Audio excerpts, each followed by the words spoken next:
a step in the right direction.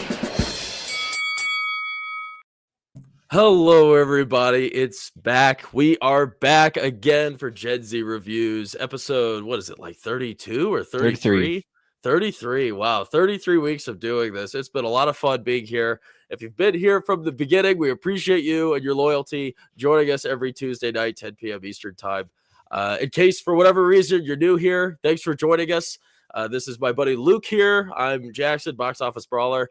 And we are exploring a lot of the cult classic films of the past because especially me, I am totally uninterested in everything coming out nowadays, unless it's got people talking and it's real cinema. So it's a real privilege going back to the past to discover a lot of masterpieces that, unfortunately, both Luke and I did not grow up watching. So here we are, a couple 20-year-olds alongside a panel of familiars, of people that are familiar with the titles or exploring them themselves.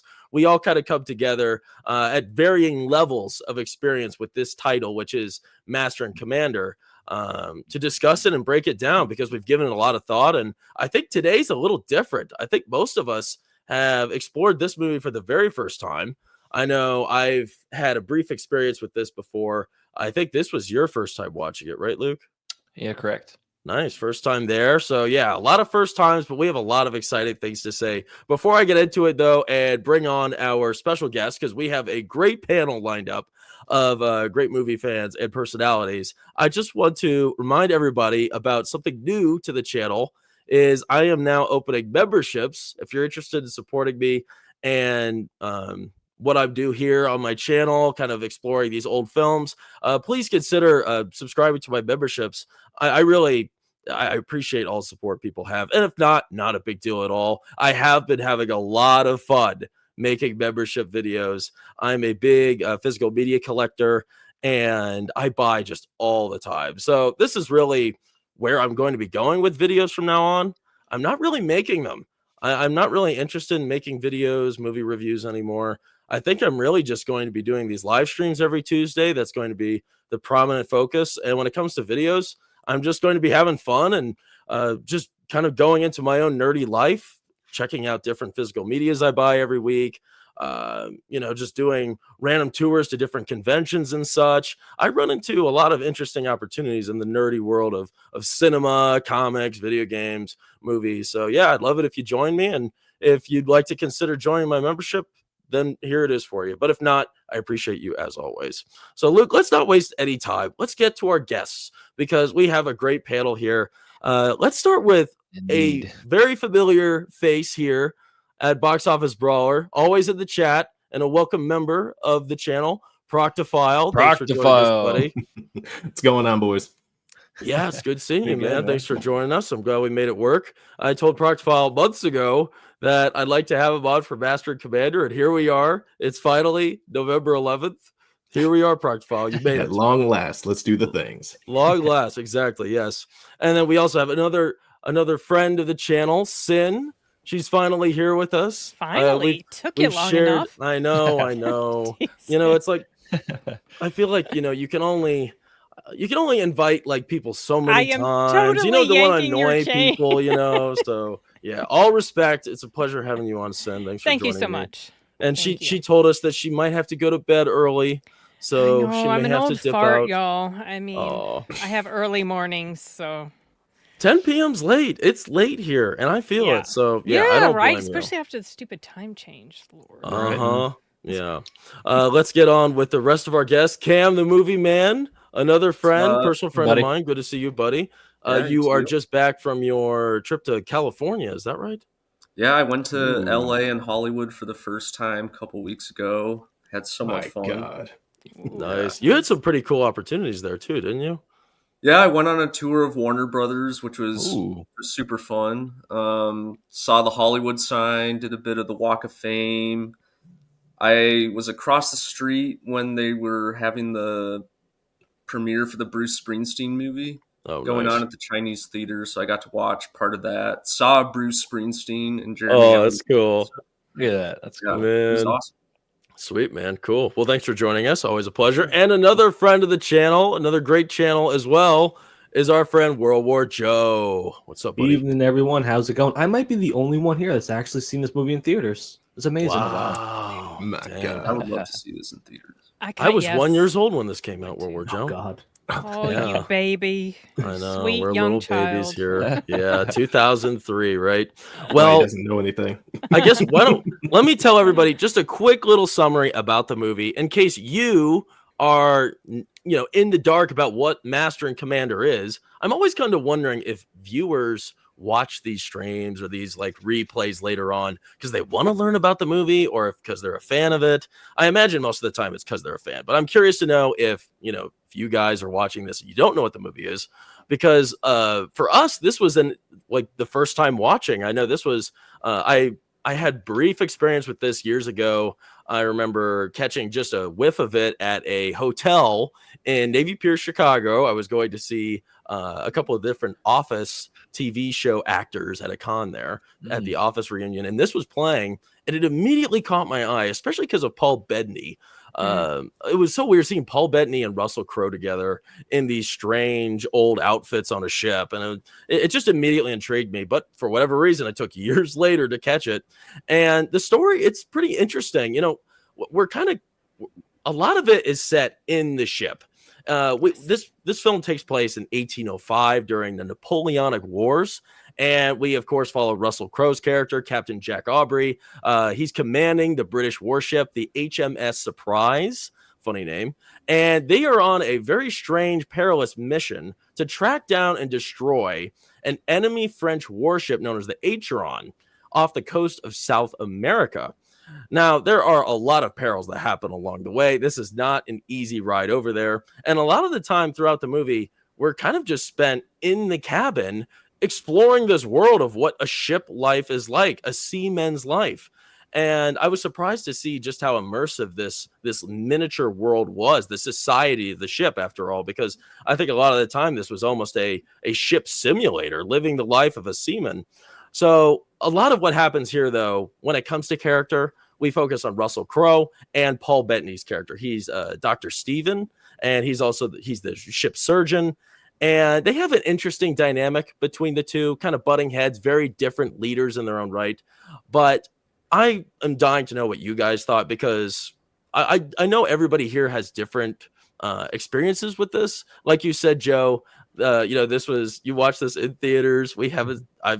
I was only 1 year old when this came out, did not have the opportunity. What was your guys' first experiences watching this? Is this fresh for you guys? Is this your first time? What did you think? What a wonderful time to not be alive, like I said tonight while watching this film. It's just, I can't say that I'd rather fight in World War I, because that's not a right thing to say, but there were rough times. These are rough times. It's very intimate. You're close up with people. So as a claustrophobe, it was not very fun to watch. Yeah. So that was my first thoughts on it. Very, very stressful. Not wrong. That's actually a very key part to the plot. Like, it's so hyper realistic, and the level of detail that Peter Weir put into the sets is second to none. Like, it's absolutely amazing. Even the small little microsecond shots, like, oh yeah, are so true to history. It's fucking amazing. Mm-hmm. I know. Well, I was wondering, because this 2003, it felt so real. And I remember I was reading about, because I want to learn more about the movie, of course, because this was my first time watching it. I was curious to know how much was CGI, and I started to read about how there were some scenes where the ships were CGI, and I'm like, oh no, please don't tell me this was CGI all along. But a lot of it was practical. Yeah, especially in the ship. I love that. Mm-hmm. Oh, I never would have. Well, there was CGI in it. You say there was. It was good because to me it was seamless. I couldn't tell you what was CGI and what wasn't. I remember when this came out, I remember it was a bit of a disappointment. It didn't perform well. I think that people were expecting something with more action, and this isn't really an action-y film. But one thing I didn't double check before I jumped on here was, I can't remember if this came out before or after A Beautiful Mind, because had no idea that Paul Bettany was in this movie, because he and Russell Crowe had been in A Beautiful Mind together. So this was their second time. Really loved the dynamic between them. Thought that it was. It felt a little. I don't want to say slow, but like I could tell that it was taking its time, but I wasn't bored. If that makes any sense. Yeah. Well, So Yeah. I like Yeah. It's steady. Start point, to. I would say jumping off of that point that I was expecting more action on my end too. Well, I knew there wasn't going to be, because I remember hearing like the disappointment, or that was put out as a possible reason for why it didn't perform, was because I think people were expecting maybe a return to Gladiator type stuff, because he was not sort of fresh off Gladiator, not really, a few years away from it, and then he'd been in A Beautiful Mind, which is totally different. So, I kind of feel like, I think it helped that I went in knowing that it wasn't going to be like that, and that helped me to appreciate it more than maybe I would have if I thought it was going to be a Gladiator-ish type of movie. Well, yeah, I was wondering if this was going to be like an epic, like a historical epic. It almost seems like it from, the images you see or what you hear, scenes that you see on Instagram or whatever else that pops up on YouTube. And it's not really an epic at all. It has epic moments, but I thought that going in, I thought it would be kind of like The Patriot in that way, and that there would be more inspiring moments. But this movie didn't really have much of that, and I didn't mind. I think it could have benefited to have more of an inspiring character that you couldn't help but to strive to see more of, which would be Russell Crowe's character. But no, he is nowhere near Mel Gibson in The Patriot, which was what I was hoping would be where this character, the kind of emotions he would elicit from us. I have this questions. Movie also came out the same year as Pirates of the Caribbean, I think. Mm-hmm. Which probably and had Terminator 3. I don't know which one came out first, but that probably had some effect on how well it did in the theater. Too Too much ship Probably action. gravitated more towards Pirates of the Caribbean than. I don't remember when this came out. I remember Pirates and Terminator came out very close together, but I don't remember when this. It's a general audiences preferred Pirates of the Caribbean more just because it's a bit more fun and cartoonish. It's got a bit more personality to it. Yeah. So, any future installments were sadly sidelined. Wait, so Joe, you saw this in theaters. What did you think? What was it, 22 years ago when you saw it? Something like that. I was 13 at the time. I think I wasn't ready for it because I was expecting a lot more action. So it was still good watching when I was that young. But about a year ago, I tried showing it to my wife, and that's when I really sat down and really loved it a lot more. It was a slow burn movie. I have a lot of questions about the movie, especially the bathroom situation. We got 30 dudes on a boat. I have to reserve the bathroom for an hour every other day, so I don't know. I wouldn't be popular there. You wouldn't have made it very well on that. No, definitely not. Well, yeah, that's what I think is so interesting about like this world that it created was there's no privacy at all. And I think I looked up because I was wondering how many people were on the ship. Let me see if I can find that figure here. It's like an insane. Yes, it's an insane number. 197 crewmates. Good catch, Brockfile. That's insane. 197 men, grown men. And I think, what's particularly, not all grown men. Because I was going to say, define grown. Mostly, though, probably like 95%. They were literally right? like sardines in a can. Yeah. Yeah. And I think no privacy at all. Everyone, the shitter's probably over the deck, right?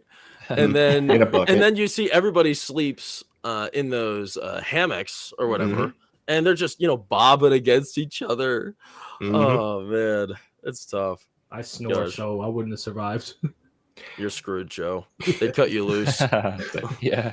Sadly, hasn't changed much over the years. They still got you in cramped positions now. Gosh, terrible. Here, real quick, before we get into the story a little further, I want to say hello to everybody in the chat. Thank you all for joining us today. Sly Jester was here first. Woo! Tacos and Bob Tuesday. Yeah. Thanks, Sly. Appreciate you, buddy. Let my comments from the hours previous hang like the albatross around my neck. Nice. So dramatic. Emperor Goodwin, good to see you, man. Master and Commander is a proper movie. It is a proper movie. Agreed. It's proper. Cass Styles is here. I had a taco salad today. Great. Nice. You always contribute so much, Cass. Thanks so much. Papa Pumpkin, Gord King, previously known as Gord King. This movie is top tier. Yes, it is, man. He also says, I'm annoyed. I thought I wasn't available for this discussion because of another commitment. Now that show isn't going. Nice job, Gord King. That's what you could have been here, buddy.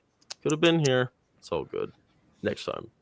Sashi. Hey, Sashi. Oh, I'm here for the special guest. Hi, Sin. Also, I have subscribed. Nice. I'll be that one random Asian in chat. So Sashi, a little backstory on Sashi. He's 12 hours ahead of us. So we call him our man from the future. Oh, cool. Dang. Yeah, he knows everything that's happening right now. Yeah. For tomorrow. We ask him hours. how's tomorrow looking? 10 a.m. tomorrow. A lot can happen by then. So yeah, thanks, Sashi. Keep us posted. Oh, that's funny. Nice. Let's see. I'm 13 now because I think he mentioned something about because we changed the time. What time it would be for him when we started. So, hey, Corey. Nice. Wilkie's here. Wilkie's Movies and Music. Good seeing you, buddy. Member, we appreciate your membership. Nadia. And Nads, Horwit Nads. What's up, nerds? We are nerds. We own that moniker. Always so supportive. Yeah, so supportive, right? I don't never seen this movie. Drunk. Dude, Yeah, she's drunk. Drunk as a skunk. Are there any women in this movie? Yeah. I forgot. Are there any women in this movie at all? There's the one chick that he lays eyes on, you know. Oh my gosh. Yeah, the little party. I was actually fine with that because a lot of times in male-dominated movies like this, a chick just kind of throws a monkey wrench in it and just ruins everything. It's like, get the girl out of here. I don't want to see her. One of my favorite movies is Lawrence of Arabia, and I've seen it over 10 times. And I always wondered, for the longest time, I thought there wasn't any ladies in it at all, like none. And then I think I saw maybe one girl and she was like yodeling, like some Arabian yodel. And that was it. So I was like, okay, so I guess there was one or two in there. But yeah, getting into the meat and the potatoes though. There's just so much to talk about this movie. I don't think I wonder what you guys think about this, because to me, when I was watching this, I had a hard time maybe attaching myself to like a story per se, because I feel like so much time in the movie is spent just living in this ship here. We see it's a very enrapturing, engulfing tale of a seaman's life, right? And immersive. Yeah, immersive, and I thought that this would, like I said, I thought this would be more of an inspiring tale of a strong male leader, conquering evil, defeating his foe despite all of the challenges that come his way. And obviously that's in here, but that kind of almost seems secondary to just being an immersive, almost like, gosh, I hate using this as a comparison, but almost like the world building of Avatar. You watch Avatar and you can't help but to understand the setting, understand the lore, the history, the way the forest functions, how outside elements affect the main characters in their own lives, and how each character plays a role in this whole situation. And I felt like that was something, maybe it just stuck out to me more with this, was the setting more so than the story. But did you guys feel that this was that was probably the greatest attribute that this film had going for it, was the immersive properties? It did, but it was missing a villain. And I know I said this many times on the channel. It's missing a Jason Isaacs from Patriot. Yes. Well, it's missing that dude. There was a villain-ish in the other boat that he was pursuing. That's about as close to it. No, okay. At the end, the dude who pretended he was the doctor, was that really the doctor or was that the captain? Oh, I'm wondering if no spoilers. But it felt very slice of lifey, and I also liked that they don't hold your hand. They don't explain to you what all these terms that they're using mean. They just kind of drop you into it. Yeah. Well, what's interesting is the difference in, like, a typical story follows a very specific structure. If it's a one-off, this is literally the 10th book of a series of 21.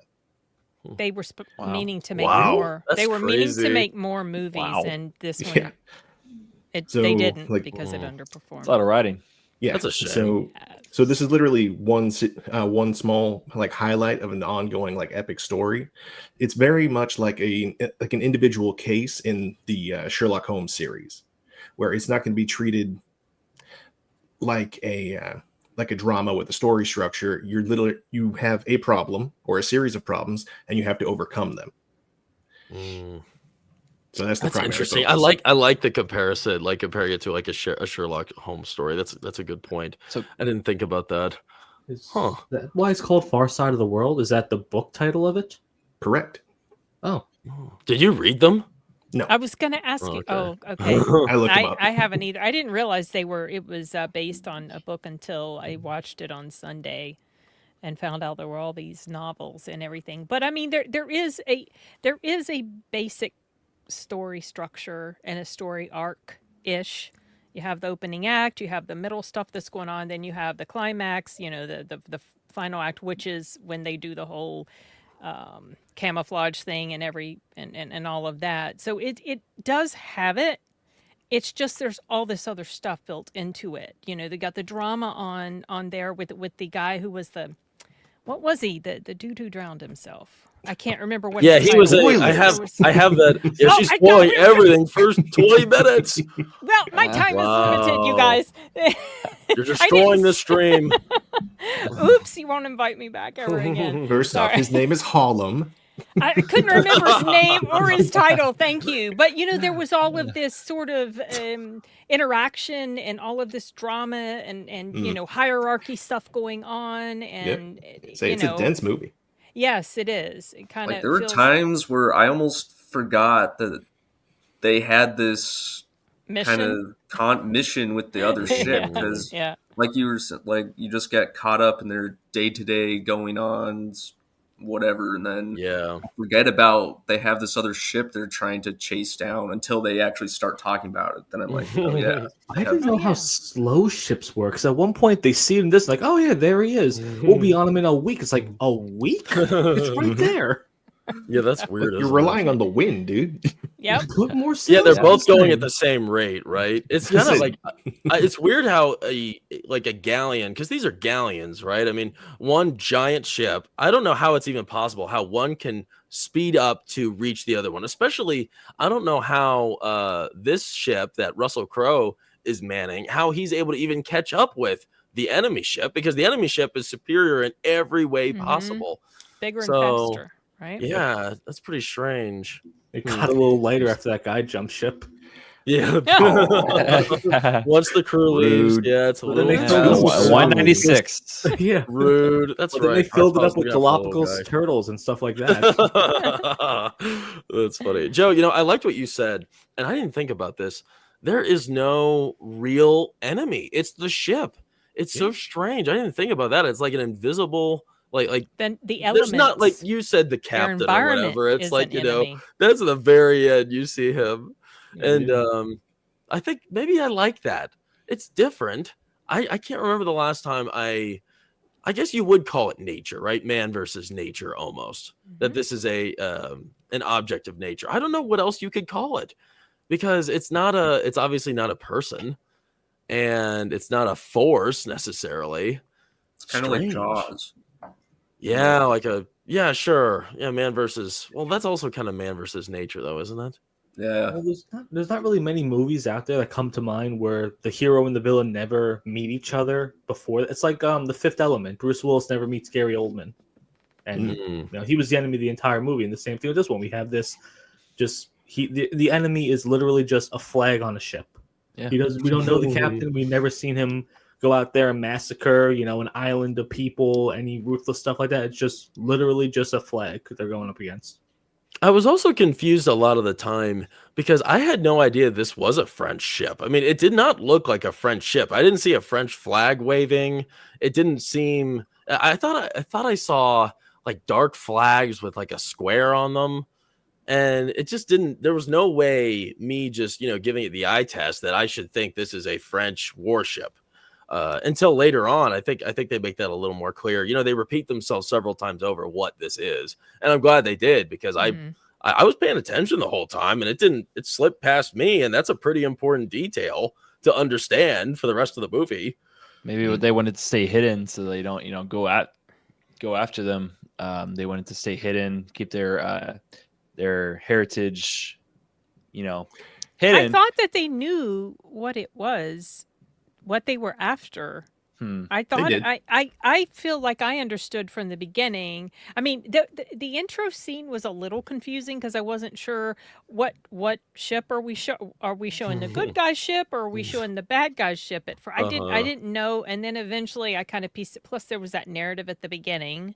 The text, and so I realized early on this was a French one, and it was the British people that Russell Crowe. At first, I thought Russell Crowe was playing a French guy. I don't know. I thought they were French too. I thought we were following the French at first. Well, especially when he had the hat like Napoleon wears. So I was like, wait, okay. What the heck is this?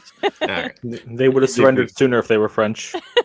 Not cool. Well, he's not wrong. There are. Do you know how many words there are for surrender in French? How many? 17. Wow, they needed to know those really well. Yeah. Oh, that's funny. And we're kind of talking about like characters, and this was something I thought was strange because when you think of like the Patriot, which is what I thought this was going to be, like I said a few times, there's a lot of like recognizable characters you can name and kind of pull out that you admired and kind of longed to see more of.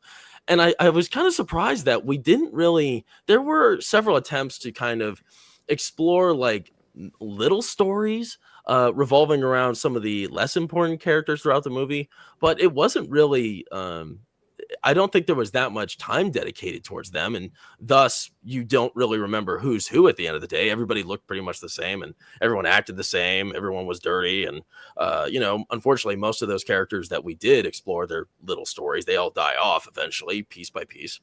And I'm kind of wondering why did you guys think we didn't spend more time with these other characters? Because I think it was mostly Russell Crowe and Paul Bettany's story. Why was that? Why didn't we figure out these other characters' storyline? Well, you could have. It would have been a 5-hour movie, but 22 books. Spent time with the kid who had his arm. It feels like I had no trouble picking out the kid. And then, of course, the guy that had the brain surgery done that kept randomly repeating verses. And then all of a sudden he was very coherent later on. That was a little like, okay, that's weird. It's and the guy who took a swim with the cannonball, him as well. Oh, yeah. We'll get to him later. Nice way of putting that. Avoiding the real term of what it was. You guys have any ideas though? Like why we didn't just explore more stories? Because the little boy is true, and he ended up being, I thought, was the MVP of the whole movie. I loved that kid. He was awesome. Somehow they made a child badass. I never thought I could see it, but he was cool, especially in the end segment. We'll get to that later. I can never lead a boarding of an enemy ship like that kid could. Yeah, literally. Somehow he pulled it off, and he made it look cool too. Yeah. My wife wouldn't let me. I would totally do it. Nice. It's super. Try to imagine that, Joe. I do all the time. Say the age you were when you first saw this movie. 13-year-old Joe would. I was more fearless back then. Say, imagine you've already lost an arm. Oh yeah, and the kid lost his arm too. Gosh, took it like a champ. Yeah, it is crazy. I forgot. Why did he got injured and they said like just cut it off? His bone broke. No, in that initial conflict, like the first attack or something. Yeah. In that initial conflict, he took a large piece of shrapnel to his forearm that completely pierced it. Ooh, gosh. Well, yeah, I think like of all the characters, I've never seen any character except that fate like he did. Man, did he take it like a man. I mean, his arm was getting sawed right off. He didn't have no pain meds. They grew up quick back then. And he did just fine. He didn't look too bad for that. Did you guys think that? So when it shows him he's injured and talk about broken arm, and then like one of the next scenes, he's being carried along and he looks like, and he's like passed out or asleep or whatever. I swear to goodness, I thought he was dead. And my mom was watching it with me, or kind of watching it with one eye, and she said it was just a broken arm. Sure, Mom. Yeah, he looked dead as hell. He did look dead. Okay. Do that again with Paul Bettany later. Wasn't They're good it? at, like, Yeah, exactly. giving us a good old switcheroo. Oh, I loved Paul Bettany's character in here. I loved the just, oh my gosh, I was very attached to his character. I just loved the dynamic between those two. And that one scene, you know, where he wants to go on the Galapagos. Oh, and what happens, like the confrontation between them. Oh, that broke my heart. What was the Oscar situation with this? This seems like an Oscar bait movie. Like, did it do well? I don't think it did well. Won 2 Oscars. I saw that it won 2 Oscars. It was nominated for 10, I believe. That's a lot. And I can't remember. I think one of the Oscars was for sound mixing. Is that what it was? And then the other one, I don't remember the other one. But yeah, strange. Just think, if they made this today, it wouldn't get any Oscars. Isn't that sweet? No. No Oscars. It's not good enough. It won best cinematography and best sound editing. God, it better. Okay, yeah, those are pretty cool. Yeah, it's sad. You know, I wish, like, growing up, when I thought about, you know, the Oscars, I enjoyed watching the Oscars growing up, and it was like it wasn't like a tradition or anything, but I respected their results and what they said. And I think, like, one of the Oscar winners that stuck out to me when I was younger was Birdman. I don't know if you guys ever watched Birdman. But that's the whole reason why I watched that one. But I really liked Birdman with Michael Keaton. And it's just sad that you can't trust it anymore. It's a real shame. I'd love it if it was like a trustworthy source for high quality art. But no. Now I just listen to Proctophile, because Proctophile, he watches everything in theaters, everything, even Begonia, and he says it's great. And I don't believe you. I don't believe you, Proctophile. Well, you're wrong. I'm not watching that horseradish, man. I have zero interest in that director. I decided I don't Same. think What? no. And also I read what Begonia's about, and you know what's funny? I read like the whole thing. And when I saw the trailer, I was like, I bet this is going to be the situation, and it was. Yikes. So I just don't think I fit with it. I decided after, what was it, Poor Things? Yeah. Yes. No, I'm not gonna watch it, and I don't think I will. Some directors I just. Oh, I walked into Poor Things completely blind, and I absolutely loved it. No. Oh, Proctophile. The premise That's a red is just, flag. yeah, for me it's like nope. But 10 Oscars. This thing must have, if it came out today, it would be going against Amelia Perez for everything, pretty much. That'll be a hell of a fight. Yeah, that's what I haven't even seen Amelia Perez. You're missing out, Proctophile. You're missing out. I bought a copy. I haven't watched it yet. Oh, Proctophile. What are you doing? I have a poster and some Netflix or swag that they sent me, wanting me to vote for it in the awards and everything. So nice. I think I'm just going to try to sell it on eBay or something. Nice. Real quick, just getting back to the story. So I want to start us off at the very beginning here, because there's I kind of split this up into different chapters, and we kind of, break it down per chapter. And in the very beginning, shit hits the fan right off the bat, really. Once the men set sail to hunt the Acheron, they're taken by surprise, of course, by the big ship. And we talked about just how massive and impressive this thing is. I noted it has 44 cannons, it's got a guarded hull, and the Acheron has 300 crewmen on it. I mean, that's way bigger than the one we're on right now. Proctophile said it was like 197 men on the ship that that Russell Crowe is manning. I mean, that's a huge difference already. I believe it's like 23 or 28 cannons on this one as well. Correct. I mean, nearly double on the other one. I mean, I just don't know how it could possibly stand up to it at all, which it doesn't really. The first interaction that these two have is pretty quickly right off the bat. And yeah, Jack's boat, which is Russell Crowe, it's clearly outmatched, and they get decked hard, and they lose a lot of men. And they're kind of just limping away. They barely make it out of harm's way, passing through a foggy section of the ocean. And I kind of wonder here, why exactly Jack chose to further pursue this the warship, right? Because clearly they were outmatched, they were outgunned. It doesn't really make much sense, especially because the ship is tattered at this point. I mean, it's not in working order at all after this first engagement. It's really bad. They lose a ton of guys.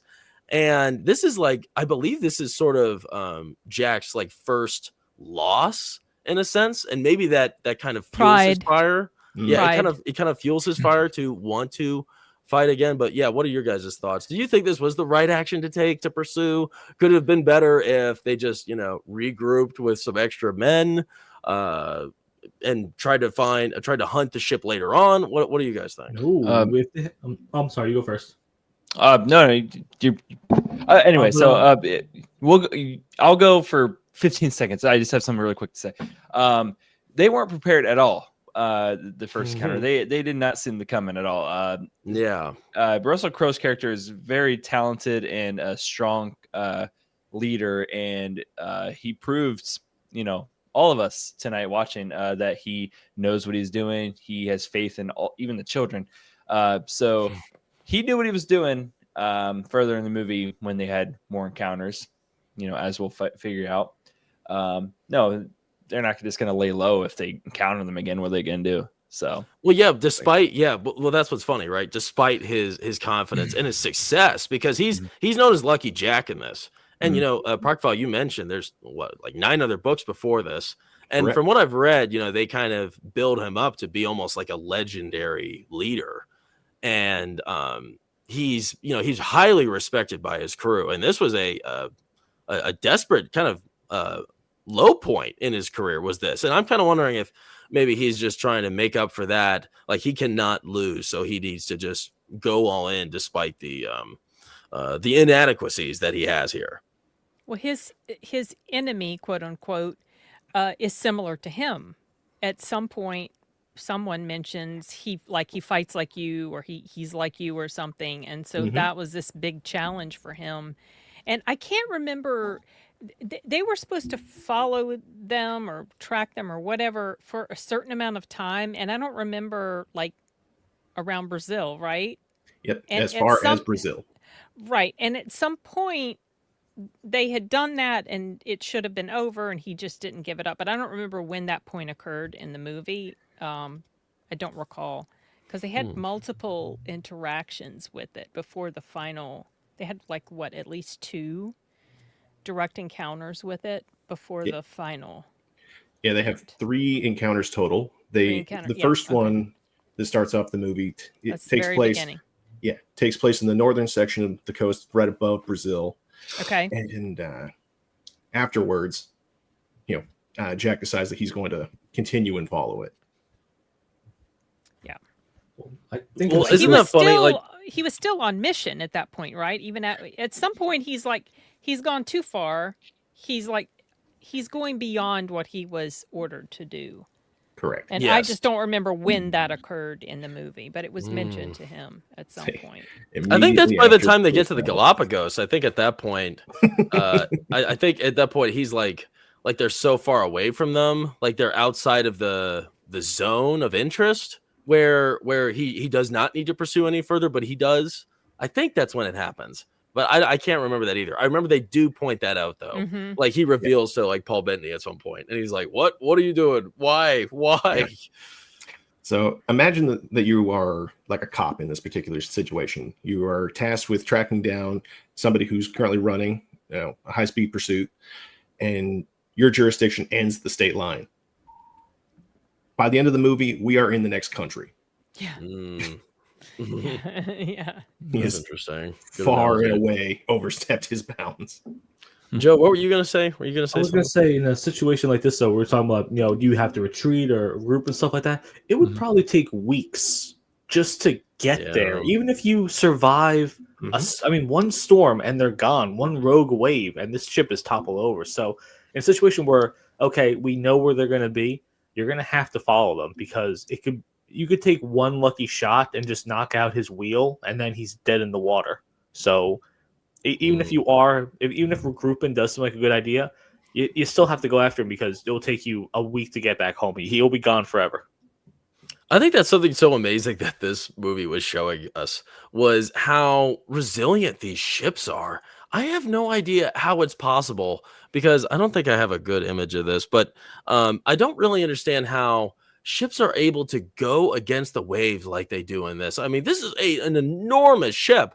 And for whatever reason, these massive waves cause it to pretty much like stand erect and just fall back into the ocean. And for whatever reason, it stays afloat. I don't know how that's possible. It's insane.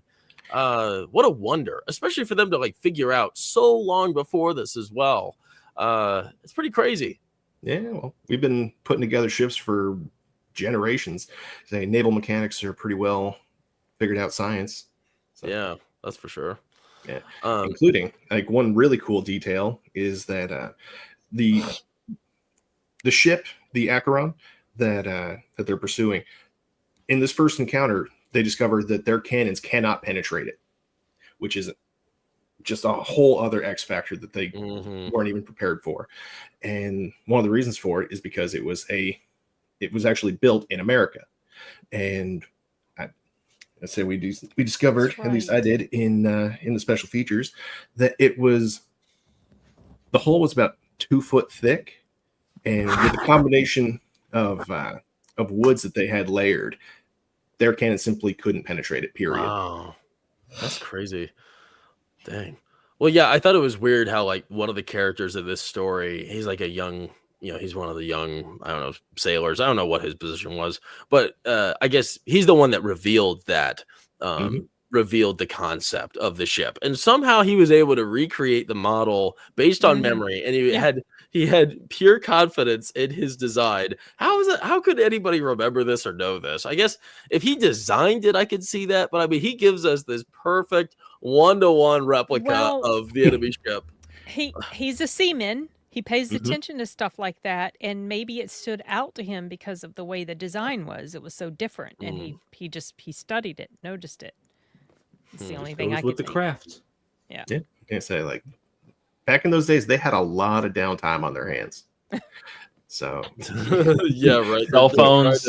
They'll stare at the wall hours on end. Yeah, I can't imagine how boring that is. There's some guys outside building a ship. I guess I'll watch that all day. It's his TV for the day. Indeed. Yeah, for real. Something I was like kind of surprised by with this movie is this was PG-13. I kind of would have liked to see this as rated R to show just how like gross and grimy we could like see this world as, because especially these cannonballs firing through the ships. I can't imagine just how disgusting and awful that scene is. But I think it did a great job showing us the casualties of it, despite it not being specifically graphic.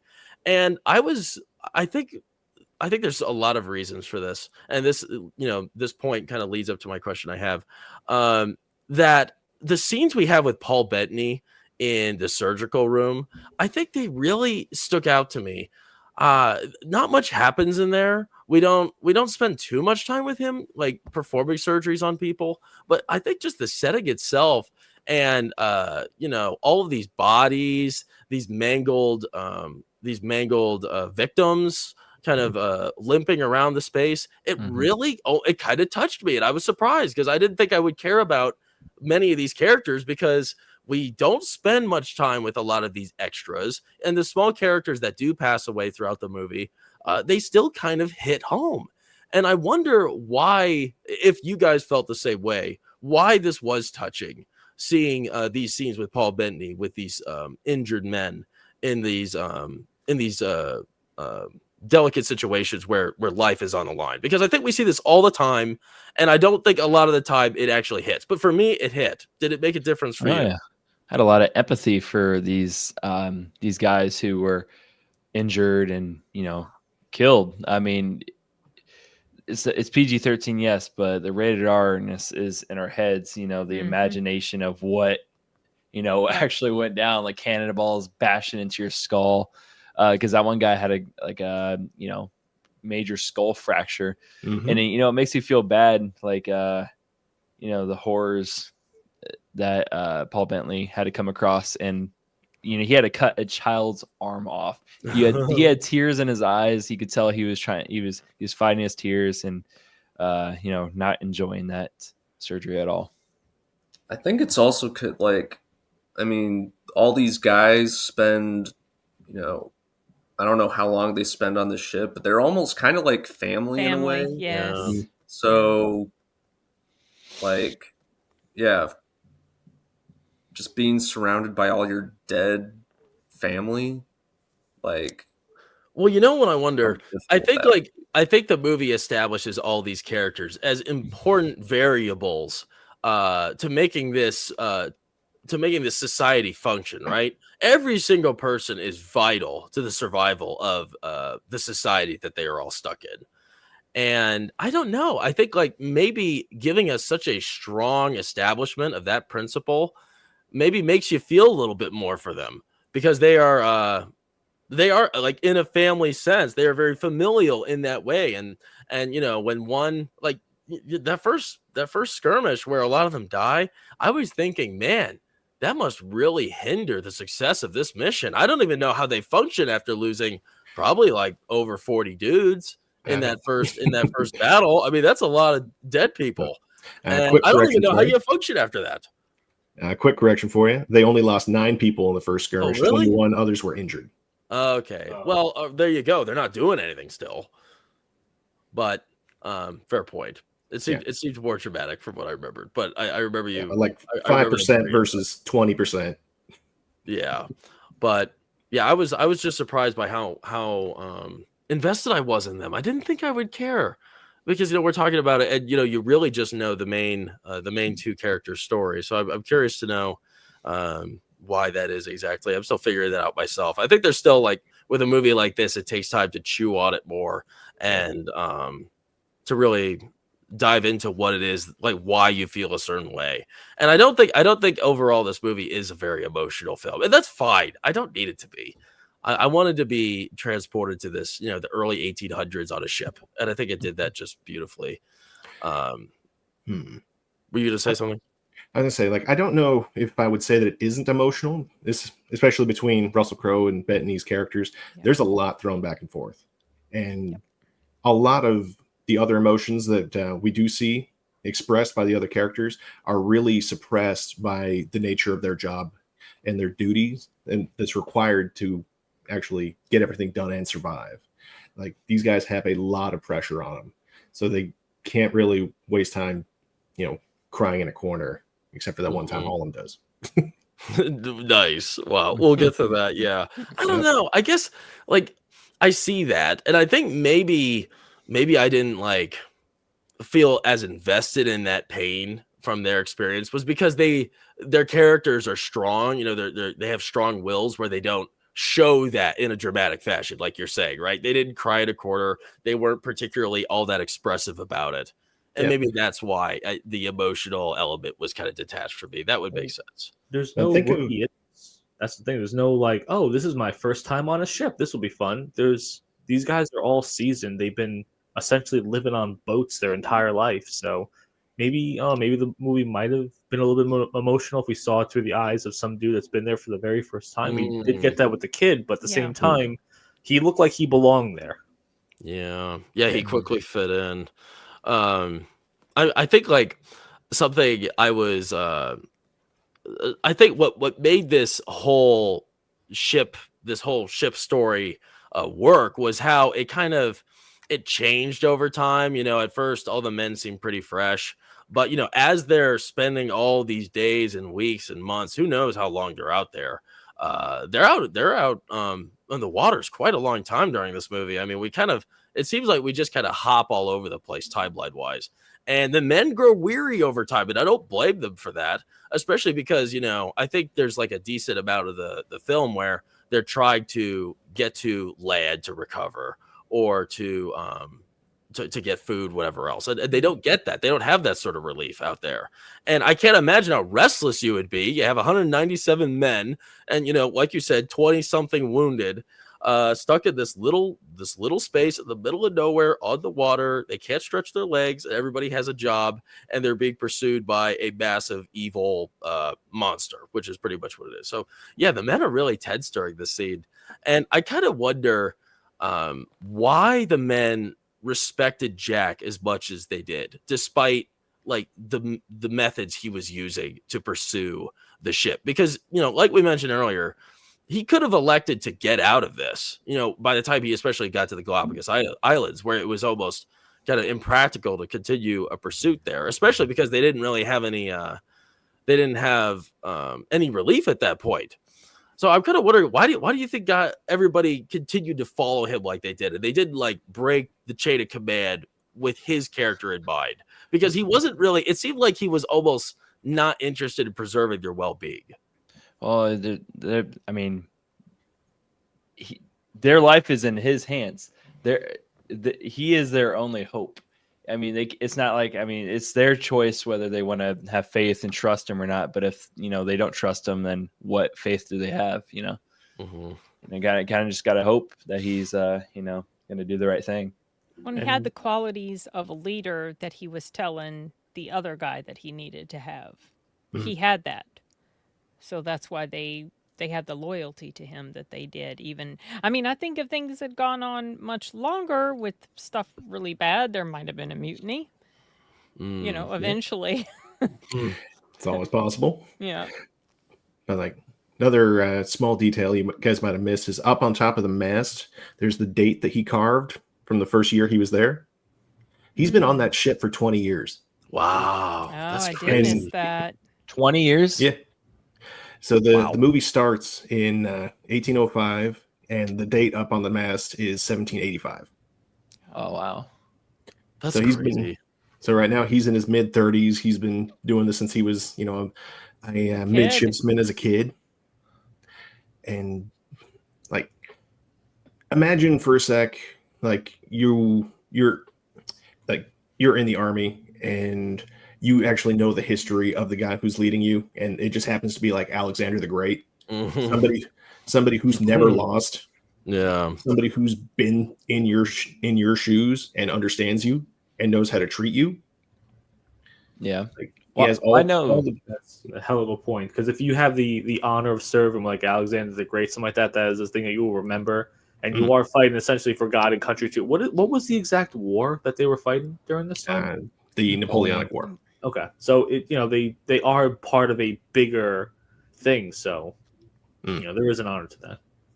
100%. Well, yeah, I think that's like, you know, it's an invisible detail again, because like you said, Proctophile, like 9 other books before this, that is so much build up to this moment. Like, you know, going in blind as an audience, it's like, you know, there wasn't really that many indicators that this crew had been with him that long, at least not based off first glance. But yeah. Wait, in every book is Captain Jack, you know, the captain in those other books, or is it a different protagonist? So, from what I know, the first book is like his initial like boyhood relationship with Paul Bettany's character, and how they both wound up in the service.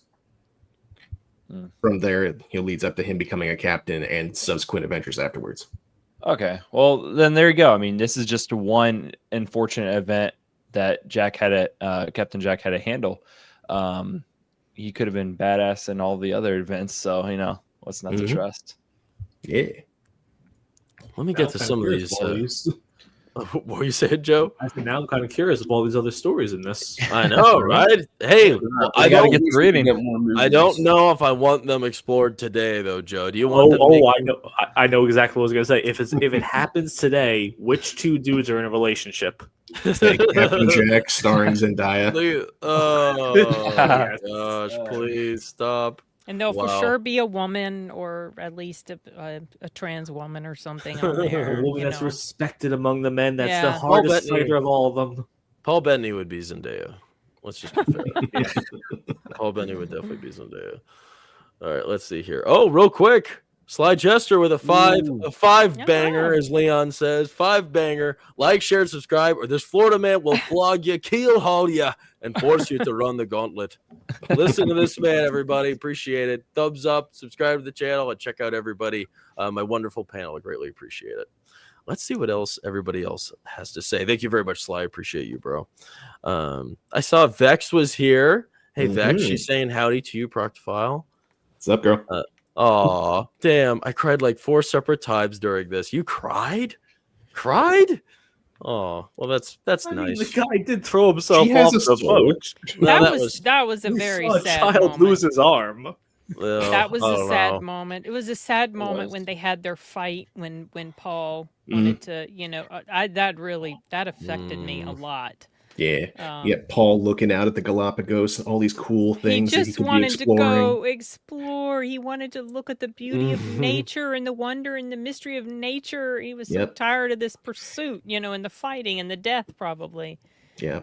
And then the little boy comes and gives him a little Galapagos beetle. The beetle. I know. So He's like, sweet. Oh, and it with, sounds like his- Proctophile cried watching this too. with his explanation, it's like you could be walking around the island all day and miss something and never see something so small. But then he did later. Yeah, he did. That kind of ruined the moment. Banger lines back then with things like that. Right. I like what Emperor Goodwin says here. It's good to see you, man. Thanks for joining us. There's a ton of emotion in this movie. It's just not the maudlin emo BS of current offerings. True. And then I like this. A man giving a eulogy at a funeral and ugly crying isn't nearly as emotionally impactful as a man giving the eulogy and having a single moment where his voice cracks and he has to regain composure. Yeah, but we also didn't really have that in this either. Because I think I agree with you though. I like just a small break that hits. Well, there's a lot of parallels between this movie and Wrath of Khan from back in the day. So, like if you watch those two movies, I said there's a ton in common, and Goodwin might be referencing Captain Kirk's eulogy at the end of it, where his voice cracks once before he regains his composure and finishes it up. I don't know. I need to watch Wrath of Khan. Yes, you did. I've only seen the version with what's his face? Oh, Benedict Cumberbatch. Yeah, Into Darkness. Yeah. Yeah, the original's good. Oh, dang. All right, good to know. But, so we keep mentioning one of the sad scenes with this character, and Proctophile, you remember his name, so Hollom. respect on you, man. Yes, I had to look it up, of course, and he's known as a midshipman, which is like a officer in training, I guess.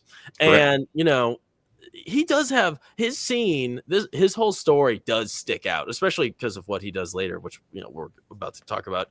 But he was really stuck in a weird spot. He was stuck in between 2 very serious psychological vices, right? I mean, he's kind of a, I don't want to say wimpy, but he just didn't really have any agency over the men there. I kind of wondered how much experience he's had with the men on the ship. I feel like he's one of the new officer cadets in this space, so he doesn't have any respect from any of the shipmates, the shipmen, and it's embarrassing to him. And they don't listen to him, they don't respect him.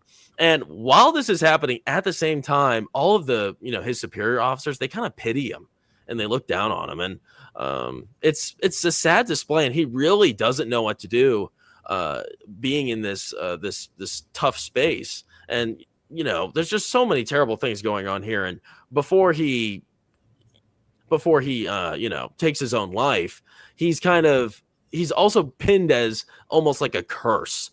The men, they call him, what do they call him? They call him something strange. He's the Jonah. A Jonah, that's right. Yeah. And I guess it's sort of like a sailor cursed with bad luck and misfortune, right? Everybody considers him a Jonah, and he buys into that quickly. And we get a really strange sequence where he's walking through like the centerfold of the ship, and all of the seamen, they're all just glaring at him, and it's a disgusting scene, really.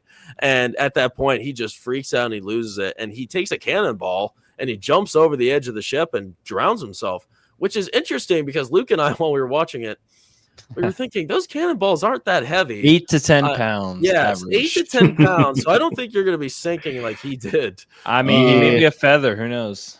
Yeah, but nevertheless, it was sad, despite that odd choice. And like, there's nothing else in the movie that's like this, and I kind of wonder why was this in here, and what makes it so special? Because it's a standout scene without a doubt.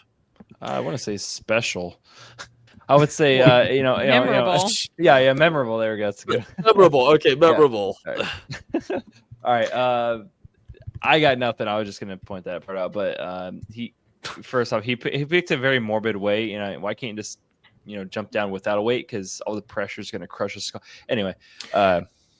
Yeah, the drowning itself is definitely the most bizarre thing for me, because like as you mentioned, like the cannonball's only 10 pounds, so he's not going to fall terribly like fast with it, right, unless he's like 50 pounds, which unlikely. Two, like every natural instinct in your body is going to force you to try to survive. Yes, agree, which is why I was surprised he didn't do something like stuff it in his clothes or sew it into his clothes so that he wouldn't release it and then try to, but he just held it. Yeah, I say, like, there are variations of cannonballs, like chain shot. He could have wrapped that around his neck and, dove overboard or something. But no, this was definitely like the weirdest scene for me, because it's both very emotional and highly illogical at the same time. Mm-hmm. I mean, let's be clear. He's ending it all right there. I don't think he's really thinking about what's the best ball to use. So I don't. Well, I guess my wonder, I don't care about the practicality of how it's done. Like, who cares, right? But it's more like why it's so strange that this stands out. There's really, it almost seems like does not belong in this movie, because there's nothing else like it the whole time. And I kind of wonder, I guess this is maybe to show like a different angle from a perspective that is unique in this situation, because we don't see anybody else do this despite, facing equal challenges. But nobody else was like him. I mean, he had a lot of self-doubt. He was not very confident. He wasn't self-assured, and he was put in this position of power, and so there was all this pressure on him, and then he kept feeling like he flubbed up, and obviously not very psychologically strong, or he wouldn't have done what he did. That was a pretty extreme thing to do, and by the end of it, he was just so beaten down. When he's walking through that area where those men they're not just glaring at him, they're sarcastically saluting him, because someone had just been flogged for treating him disrespectfully and not saluting him, and so he felt their scorn and wrath even more, and it just got even worse for him. It's one of those situations. That was his breaking point, I think.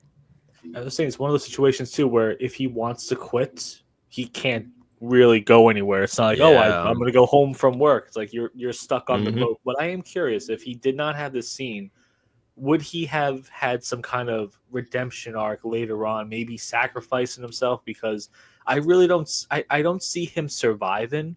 But maybe if he died in the thick of the battle while saving someone, like especially the guy that got whipped for him, I think that might have been a good redemption for him. I wish we could have, I feel like so many, I don't know exactly how a lot of movies could fix this problem, but this movie clearly, is a subject of this flaw, is that they just don't clearly time lapse it. I don't know how long they've been on this ship. Obviously, it's been a while, and I don't really have a solution either. But I would love to know how long in between these pivotal moments time is passing, because it seems like these guys are on the ship forever. Well, they do give you a few details that can allow you to fill in the gaps.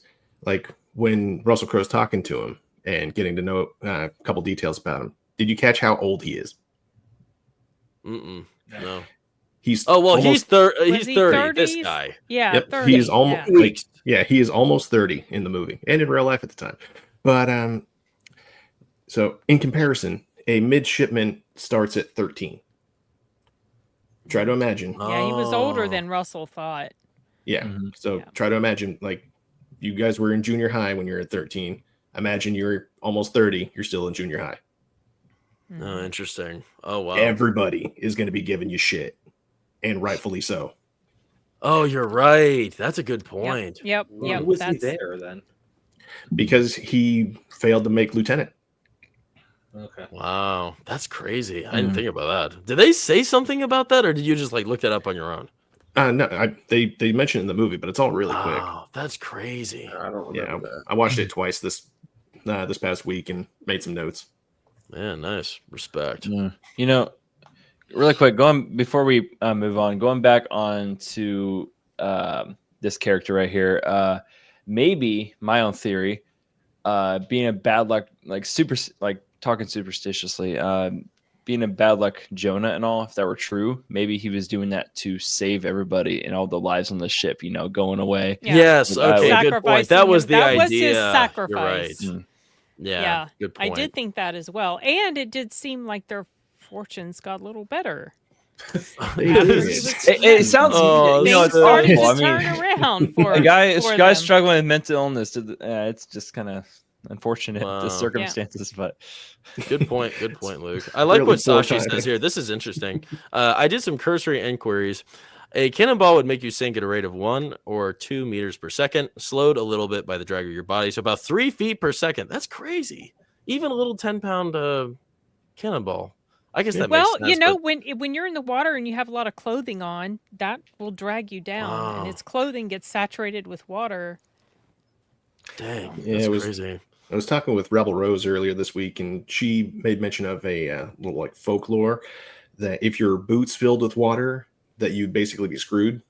Wow. But I'm not 100% sure on that. I've heard, I've heard that. sounds right. Depending on heavy, are you wearing steel toe boots or Well, these would be Here, leather ones from back we'll in the go day. on. We'll go on to a more happier topic. It's not really it's not exactly happier, but it's different. So the Galapagos. I did not imagine this story. We were going to go to the Galapagos Islands. That just seems so random. Did not expect that. I've always been fascinated by the Galapagos Islands. I think it's just it's a world of its own, right? And this movie definitely portrays it as such as well. I really enjoyed that segment of this very much. I mean, it really stood out against the backdrop of what we've been watching this whole time as well. But, Dr. Steven here, he is a surgeon. He's a doctor, medical doctor, but he's also, what is he called? A naturalist? Naturalist. Yes. Yeah. And he's like so interested in, exploring new animals, bugs, plants and such. And, the thought of going to the Galapagos Islands, how exciting is that? Everybody wants to do that. And, I guess I'm curious to know about the history of the Galapagos Islands at this point in time, how discovered it has been. Maybe, I don't think he was the first to discover it. I thought that was Charles Darwin that discovered it first. Yeah, it's funny. We thought this is Charles Darwin, like the whole movie. It was... Yeah, then it's like, no, it's Steven. It's just Steven, That's it. some guy named Steven. Might have been loosely inspired by Darwin, but nah. Darwin didn't visit there till 1839. Okay. Wow. Well, Steven was there first, Proctophile. Get your history straight. But yeah, so he was really excited. Russell Crowe, he promised him, I promise you'll get to set foot on the ground, check out plants, we'll spend time there. It's so sad. This is one of the saddest moments of the movie. Oh, yes. And they are about to touch down, and Russell Crowe gets a whiff of the ship that he's been pursuing this whole time. And I think it's at this point where first off, the morale is at 0. Everyone's starving, they're hungry, and they're going stir crazy. And they need to touch some grass desperately. And he denies that. He denies that privilege, that need from them to pursue the ship again. And this could have been a time where they could have rested, take a rest stop, but he said no. And what's really bad about it is the way he handles this, because Paul Bettany is super excited by this, and he has his reasons. He's not there for just personal gain. He wants to bring these discoveries back to England, back home. And I guess at this time, if Charles Darwin hadn't been here first, he'd probably be the first to bring it home, right? And that didn't happen at this point in time because of Russell Crowe, and he handled it terribly. Very rude, kind of snarky response to him. And it's sad that happened because they've had such a loyal friendship this whole time, a lot of trust, mutual respect. And Dr. Steven, he's been there for his decisions through thick and thin. I imagine a lot of the time he did not want to be put in the positions that Russell Crowe put him in, but he did. And, this was the opportunity for him to return the favor, and it didn't happen. So I'm kind of wondering, why do you think that Russell Crowe so disrespectfully broke his promise here? Did you think it was strictly ego? Do you think it was about principle? What did you guys think? Well, there's a couple little chains of events that we maybe got out of order here. So this movie is taking place in 1805. Charles Darwin didn't visit. It wasn't that he discovered it, it's that he didn't visit it until 1839, which is cool. At one point the wind stops, which is why everybody's kind of just like chilling out in the sun, doing absolutely nothing, just vegging out. And that's because there's absolutely no wind, and a lot of the crew are attributing it to the curse that they are referring to for Hollom. Then he kills himself, the wind picks back up, and they have the opportunity to go finish their pursuit and go to the Galapagos. Which they presumed that the Acheron would go to, because that would be where the highest population of like whalers would be, because that's what the Acheron is doing. It's going around specifically hunting down whalers. Okay, I didn't know it had to do with like the wind. I missed that part. Yeah. Now, as I said, a lot of the details of this movie passed by super quick. That's why I took the time to actually watch it a few times. But well, I guess there's still an emotional side to this, though, right? I mean, this 100%. was so what we could still, the question still poses itself. What do you guys think? Yeah. So they arrive there, and a small rowboat of whalers come up and talk to him, give him some information on the Acheron, and Russell Crowe decides he wants to pursue them immediately without stopping. Whereas Bettany thinks that it would be best for them to stop, maybe get some provisions, peruse the island for specimens for a little bit.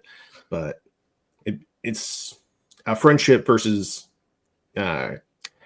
command situation, which is like the whole crux of their interpersonal conflict. It's a really cool scene.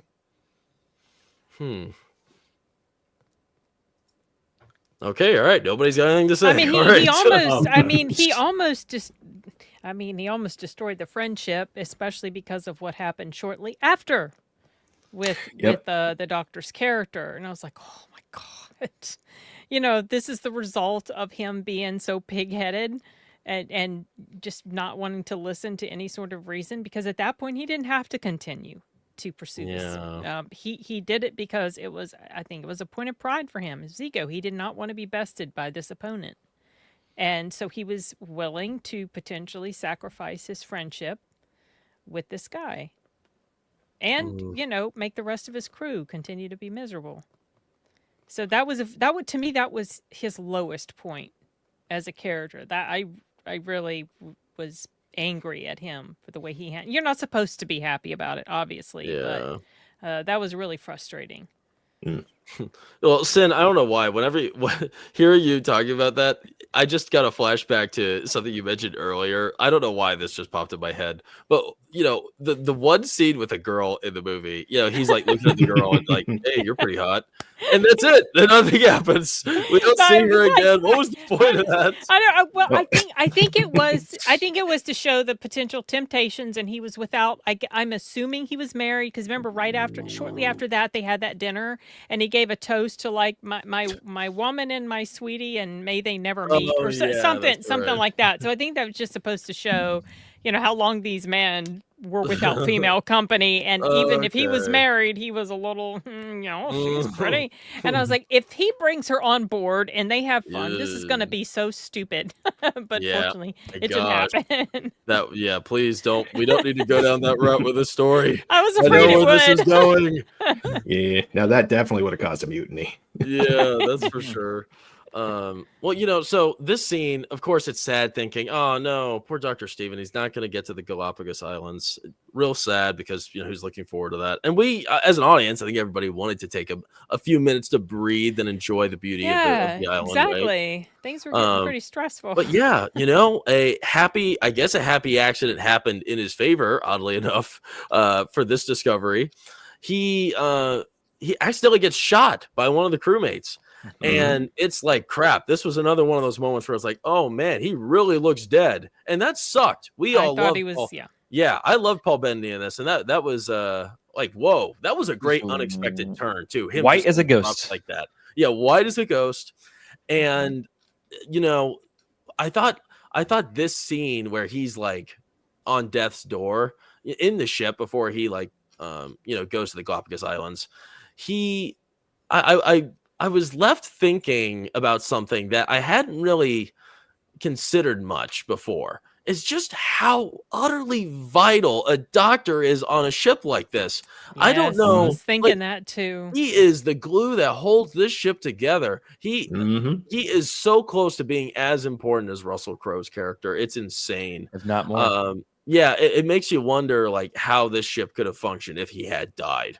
I don't know. I think everybody would just slowly die off one by one. I think he is that important. Connection spread. Why is there only one doctor then? Well, there was How that come? other guy. Who was that other guy that was going to operate on him?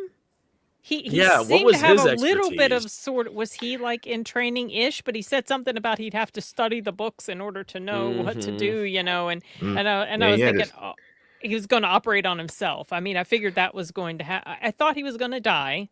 And then when it was obvious he wasn't, and you know, I was like, oh, he's going to have to operate on himself. That was a terrible. I think they would have more. I mean, 197 people on that ship, and only one doctor, and like an intern. You would think. I mean, I wonder. I'm curious. What was the standard? What did they typically do? And maybe, I don't know. They don't reference another doctor maybe having died or anything. So I don't know. Well, I say at the end of the movie, they talk about the need for certain medical equipment or expertise on the other ship, and he did have an assistant that he wound up putting there. But now, back in the day, like their standards were very lax. Like if they really needed somebody, they would send the cook to take care of you. Yeah, I see. Emperor Goodwood said that the ship's butcher would have have to take over. Yeah, that was realistic then. Yeah, so it would be okay. Wow. It was horrific. Most things were treated with pain relief was basically like laudanum and rum.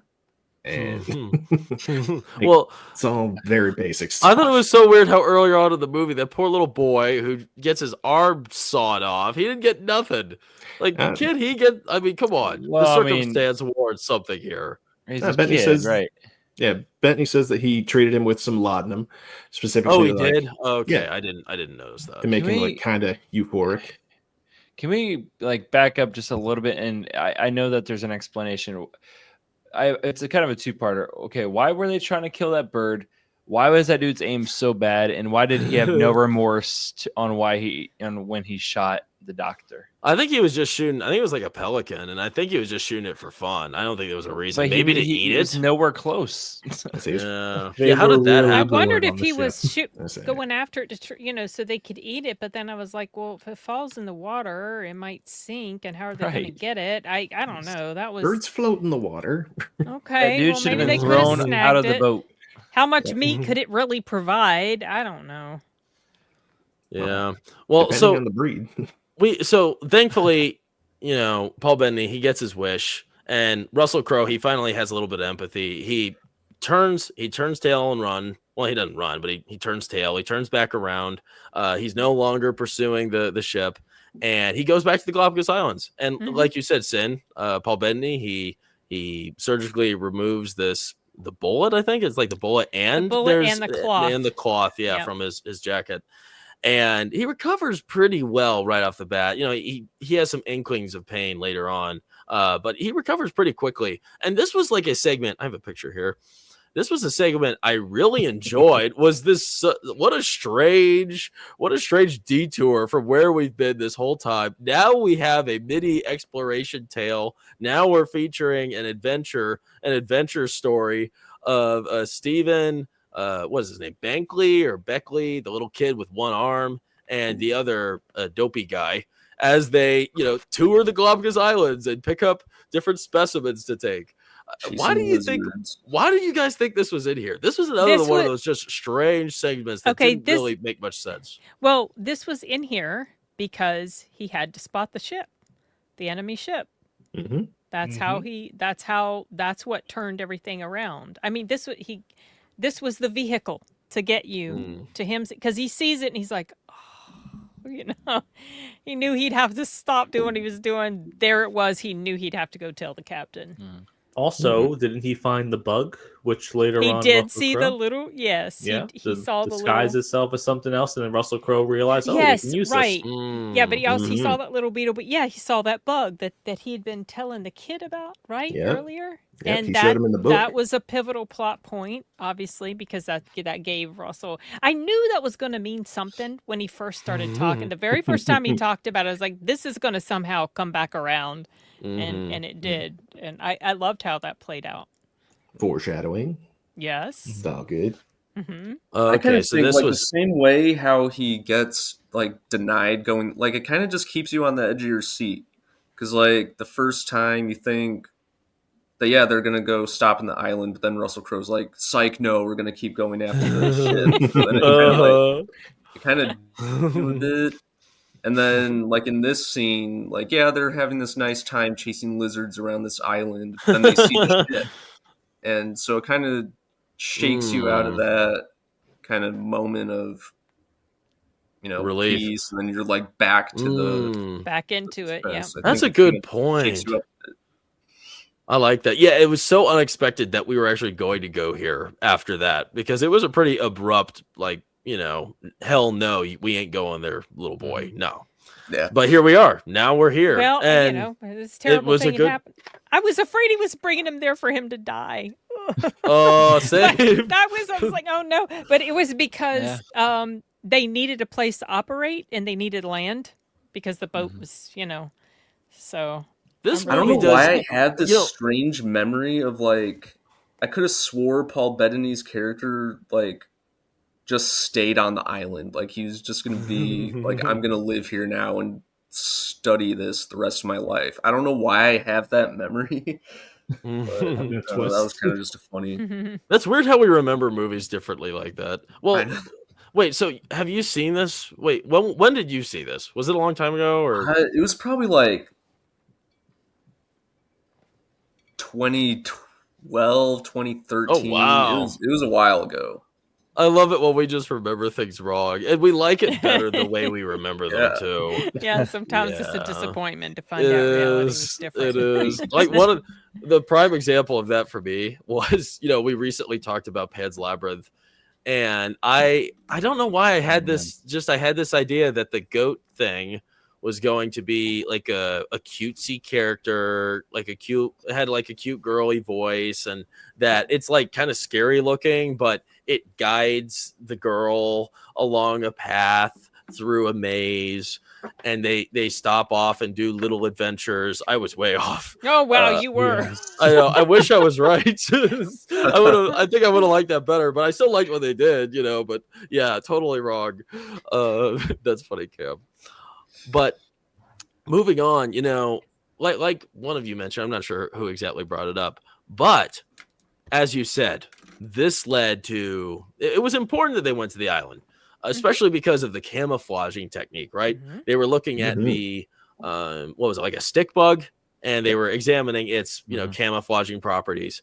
And Russell Crowe, he's like, wait a second, let me try something out here. So they do something very different. They transform their, English ship into a completely unrecognizable whaler ship. It's darkly painted. Everybody's dressed differently. This is not the best example of this image here because they're wearing, the uniforms. But, or maybe they just unmasked themselves at this point. I don't exactly remember. They had unmasked themselves. They had unmasked themselves. Yeah, but they were veiled. They were wearing other outfits over these outfits originally. And they trap the Acheron. And they have a great successful bout here. And this is an awesome final action scene to kind of wrap up everything leading up to this. And I was kind of wondering what your guys' thoughts of this whole segment was. Did you enjoy this? What stood out to you during this segment? Did you think that it wrapped up the story pretty well? What do you guys think? I thought it was great because literally everybody served a purpose in this scene.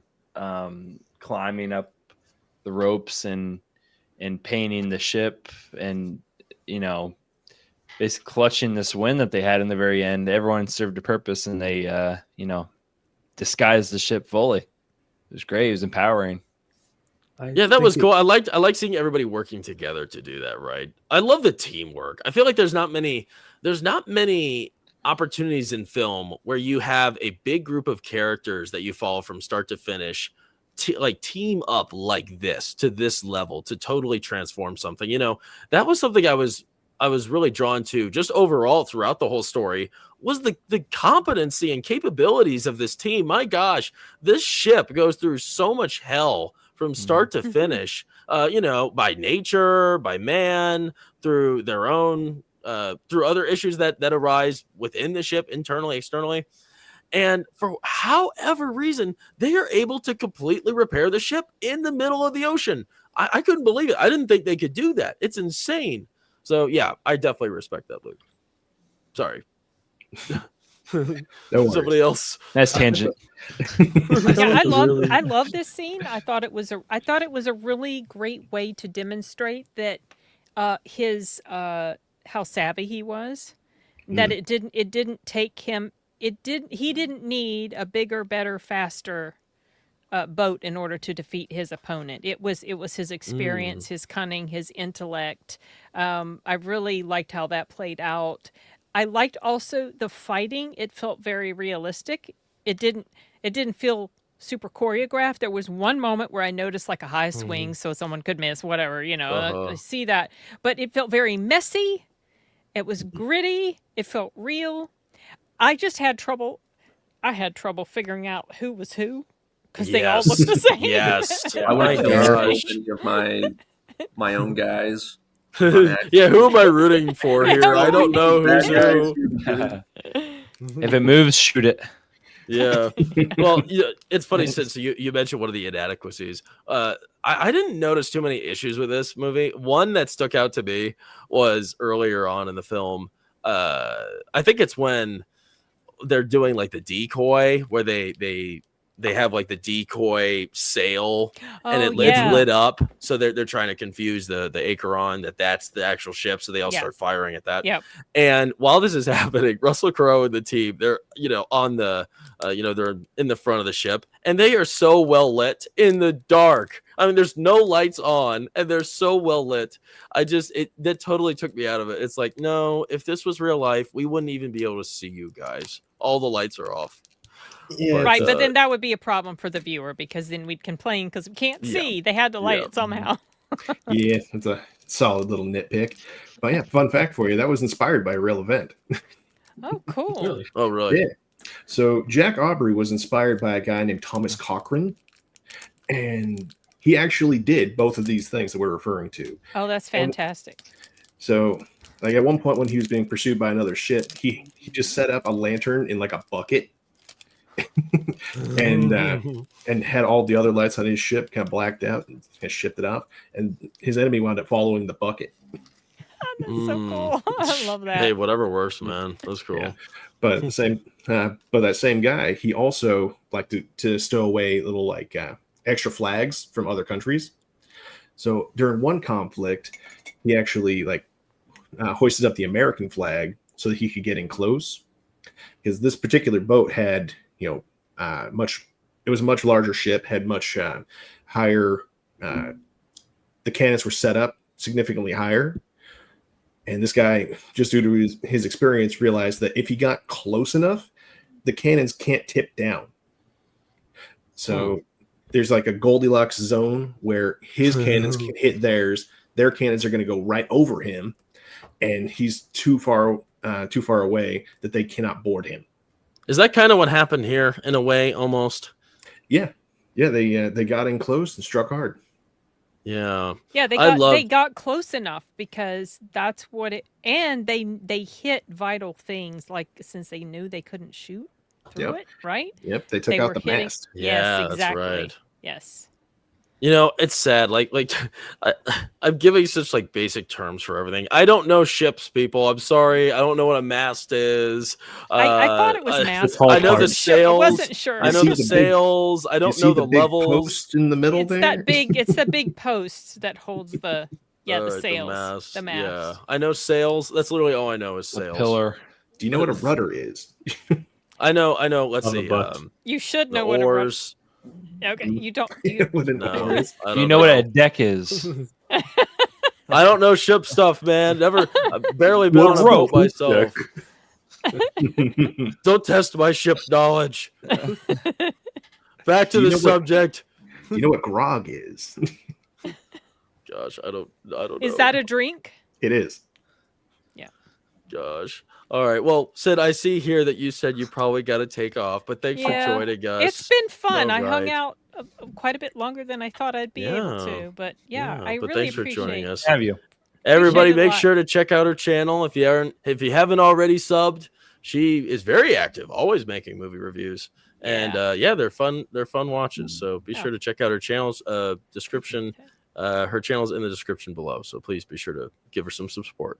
Thank you so much. Yeah, Box thanks for Office. coming on. It's Good great to seeing ya. meet you guys. So I hope you all Likewise. have a lovely rest of your discussion. If it were a little earlier, I'd hang in through the end. It's all right. But can't do it. Now it's gonna be the boys' club. yes. Hell yeah. No Nice. girls allowed anymore. Back to basics. Get Good. that Movie, girl no out girl. of here. Original Yep. form. Like the shit. Y'all take care. We scared the girls away again. Here we go. Bye. Neither You day. too. Bye. Oh, great. Well, I thought like when it came to this scene, I don't know what it was. The movie hadn't sold me yet, but I think everything came together so well leading up to this. Like there was so much build up to this final altercation, right? And I think a lot of that came because this is, an invisible enemy, like you said, World War Joe. We do not have a face of an enemy here, and we still don't really. I remember it was when we finally got to see what these guys looked like. I was like, oh, finally, you know what I mean? I didn't like they stood out immediately, and they looked like a couple French dudes the way they were, their uniforms and such. And I was like, finally, let's get going. I knew the action was going to be crazy. And, this isn't really, like you said, Joe, this is not an action movie, but damn, did it pay off here in the end. I really enjoyed this.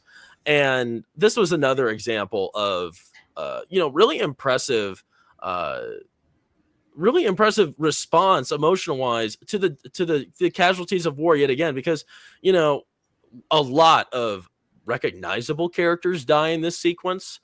Quite a few young men that we follow that do several heroic acts throughout the movie and make a few mistakes. We see that they died in this situation, and it's actually pretty sad. And it's funny because we don't spend much time with those guys at all, and I kind of mix up who's who at this point, but it's sad. And I really like saying someone in a movie dies is sad. Like, that's kind of obvious, right? But for me, like to make me feel, loathsome about a character's death in a movie is asking a lot, because I'm just so used to seeing a lot of faceless characters die off in a lot of different movies and shows. But this had an effect on me, and I give this movie props for that. And I think this was just a great final scene, really tied everything off very well. And I especially love the kid. The kid really stole the show yet again at the very end. My gosh, I loved him in this. Blakely, I think this is his name, right? William, yeah. Are there any more final thoughts about this final altercation, boys, before we move on? I mean, showed the. Oh, sorry, you go. I'm sorry. I was gonna say I really liked it, but I think the problem is for me that we don't really have that villain to root against. And yeah, I know, of course, like I said, that's not really what the movie was about, though. But it does kind of take away something that I didn't find that. Oh, hey, they finally got him. We really didn't know much about this ship, so yeah, it was a great action scene, but to me, it was missing just that one little thing at the end. Yep. Absolutely. And Russell Crowe, what I appreciated, he went full out John Wick. And, this whole scene, it really showed how much of a leader he is. He was not wasting any time. He was like, he shot that way, turned around, shot that way, and he was he was awesome. Marcus So Willis Ty, at one point. Oh yeah, he was brutalizing these people. Ty and I, a particular critic X, him and I play Holdfast all the time, and him and I, we really noticed this. If you love this movie, if you love the Napoleonic Wars, if you love this action segment, the naval warfare here and boarding each other's ships, you need to get this game called Holdfast Nations at War. I mean, it looked like gameplay out of the game. Really, there's a game mode just like this where you are on these, little. You could either be on like large galleons, you can be on little, little rowboats, and you siege each other. There's also, ground warfare as well, and like the way these guys were firing at each other with their flintlocks or whatever they were, their pistol weapons, and their swords slicing each other, up close combat. It looked just like Holdfast. It's a great game. Highly recommend that. Love that game.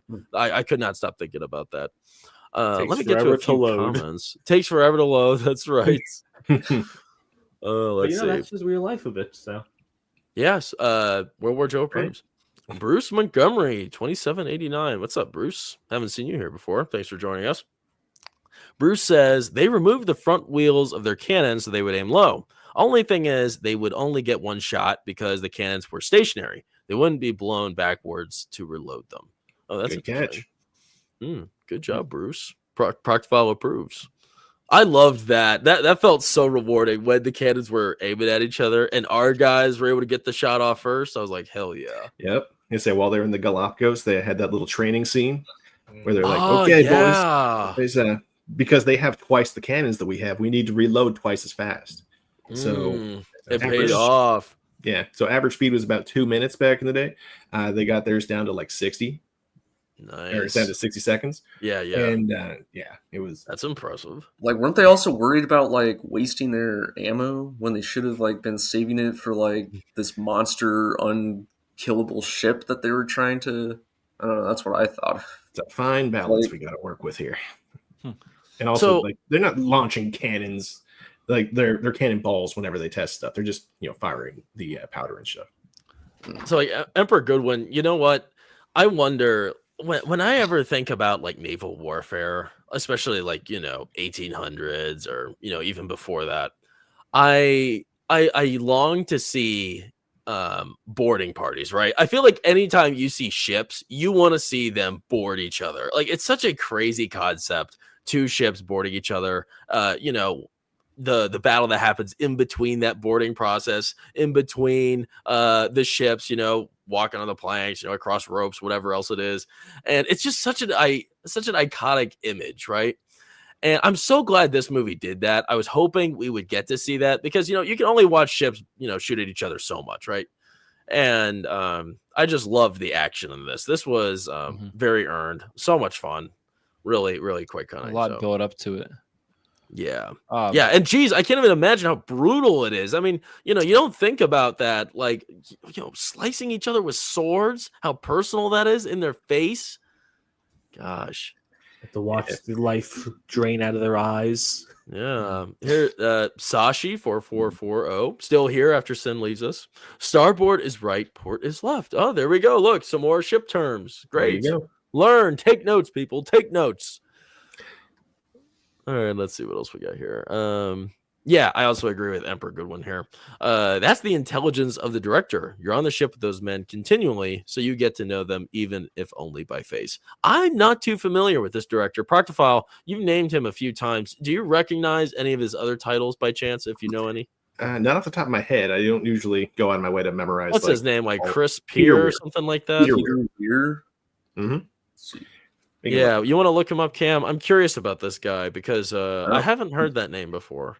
He did The Truman Show, Dead Poet Society. Also nice. Oh, crap. Witness with Harrison. He did The Truman Show? These are so random. I love Truman Show. There's no real correlation. Cars that ate Paris. Peter Weir. Very good. Thanks, Bruce. Peter Weir, not Chris. Cool. Nice, man. So I'm kind of wondering what you guys think. Does this, like... what kind of category do you put this movie in? What do you even call it? Is it more, you think it's an adventure, drama? It's definitely not a historical epic. I would not call it that. Well, it's a historical drama, I would call it.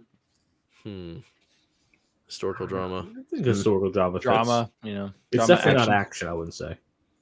Yeah. Like, Is there anything you guys would do differently with this? Anything you would change? Make it rated R. Yeah. More That's good. blood. Yeah.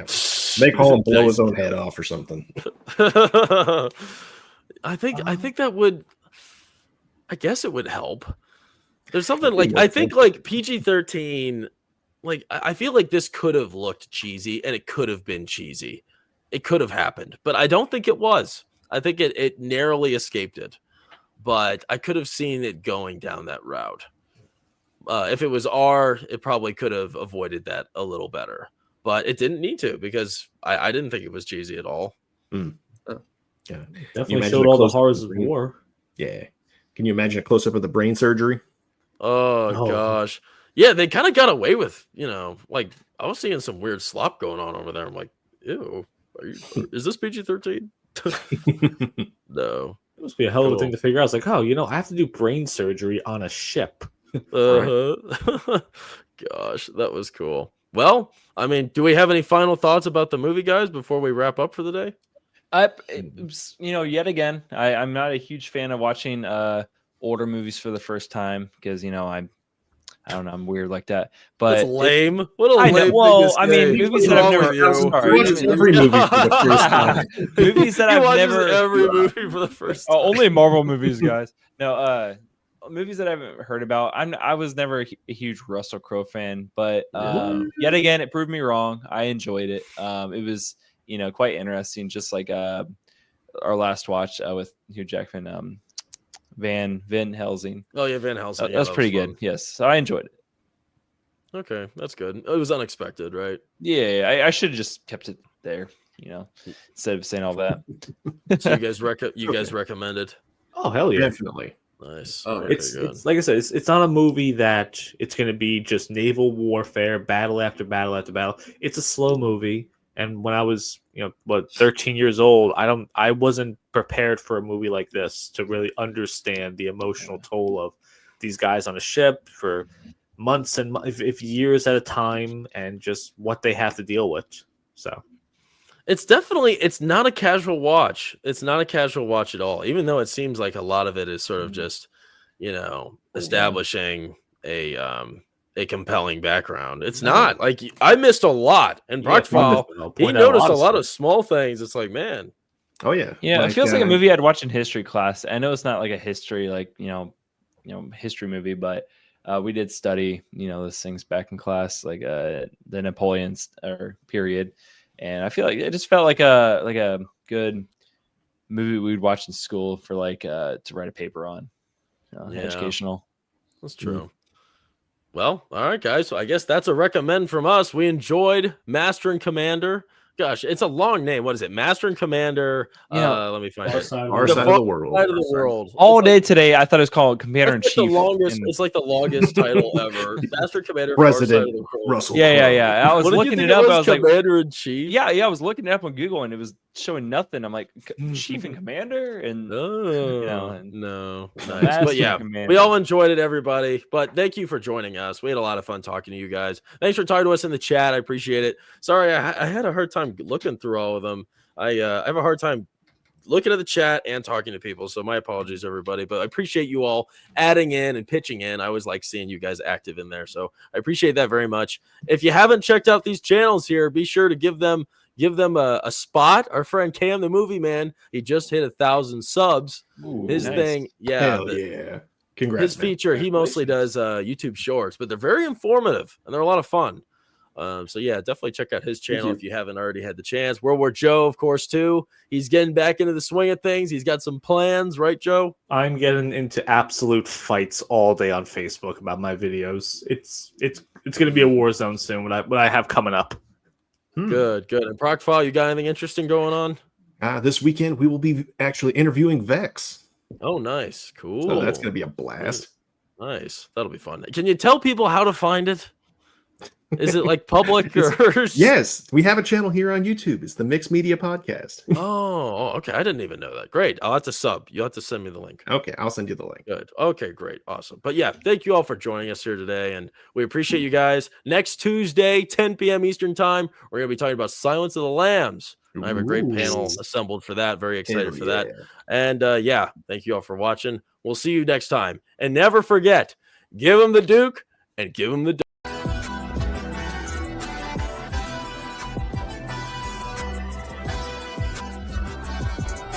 What kind of person are you? Are you the kind that sees signs, sees miracles?